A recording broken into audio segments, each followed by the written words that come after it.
The interesting thing about IDPs is that the spectral dispersion gets to be a lot less, but the spectral properties in terms of relaxation behavior is more favorable than for folded proteins. So it requires a little bit of a different approach compared to assigning at least folded proteins. It's very easy to go to very high dimensional space in frequency and use the kind of tricks, the spin gymnastics, so to speak, to solve the assignment problem. So that part has been pretty much settled. The key question remaining is what can we say about the structure of those intrinsically disordered proteins? And that's where the real challenge is.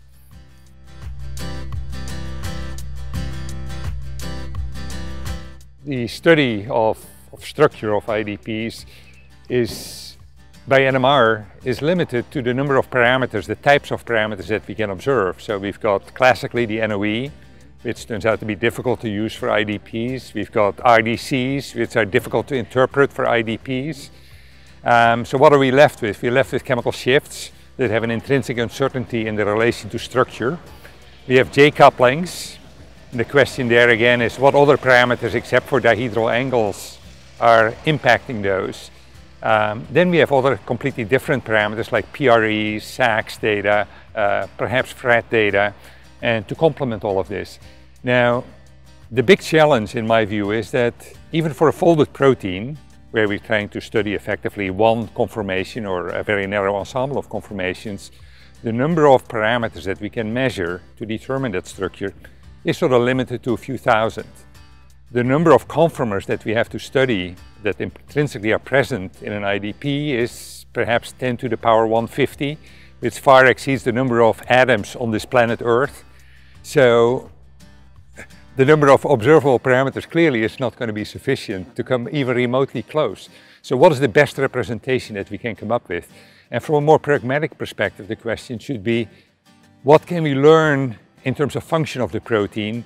What happens if we make a given mutation? What happens to the structure? We can see what happens to the chemical shifts, but what happens to the underlying structure? We don't need 10 to the power 150 different members of an ensemble to describe that. So, but the real question now to be answered, in my view, is what is the best description of what happens to a protein when it interacts? What's the transient occupation compared to total random coil? What happens when we mutate it to this intrinsic distribution? And for that, NMR holds a unique role to answer those questions.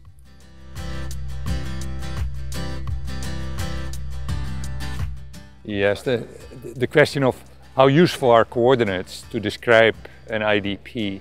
I myself am very skeptical because, like I pointed out, we need effectively 10 to the power 150 coordinates to describe an IDP, which clearly is a ridiculous number.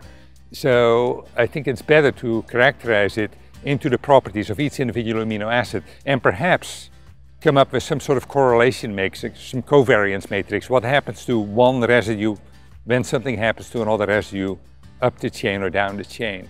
So some sort of covariance representation that reduces all the information into a manageable set of numbers.